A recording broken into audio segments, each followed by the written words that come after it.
أعلنت وزارة الخارجية الأمريكية عن جولة جديدة لمبعوثها المكلف بمنطقة شمال أفريقيا جوشوا هاريس في الجزائر ثم المغرب، بهدف إيجاد حل دائم لقضية الصحراء المغربية دون المزيد من التأخير، ما يكشف حسب مراقبين مساعي واشنطن الجدية للحسم العاجل في الملف. أعلنت وزارة الخارجية الأمريكية عن جولة جديدة لمبعوثها المكلف بمنطقة شمال أفريقيا جوشوا هاريس في الجزائر ثم المغرب، بهدف إيجاد حل دائم لقضية الصحراء المغربية دون المزيد من التأخير، ما يكشف حسب مراقبين مساعي واشنطن الجدية للحسم العاجل في الملف. عاد مبعوث وزارة الخارجية الأمريكية المكلف بمنطقة شمال أفريقيا جوشوا هاريس مرة أخرى إلى المنطقة في خطوة لإيجاد حل دائم لقضية الصحراء المغربية وتفاديا للمزيد من الأزمات السياسية والأمنية الإقليمية، ويأتي ذلك بعد زيارة إلى المغرب والجزائر ومخيمات تندف كان قد أداها في سبتمبر الماضي،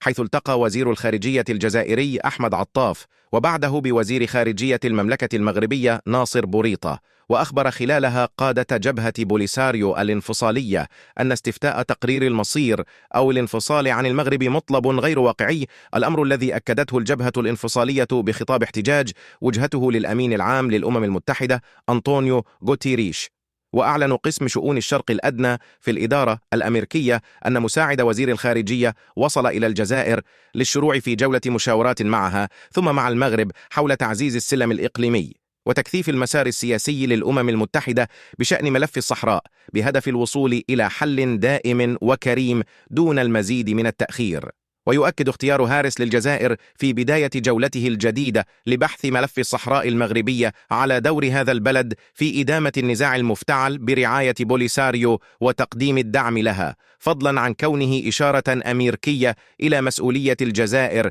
في إيجاد حل سياسي تفاديا لتهديد السلم والأمن بالمنطقة والدفع الأمريكي بدعم مقترح الحكم الذاتي في الأقاليم الجنوبية.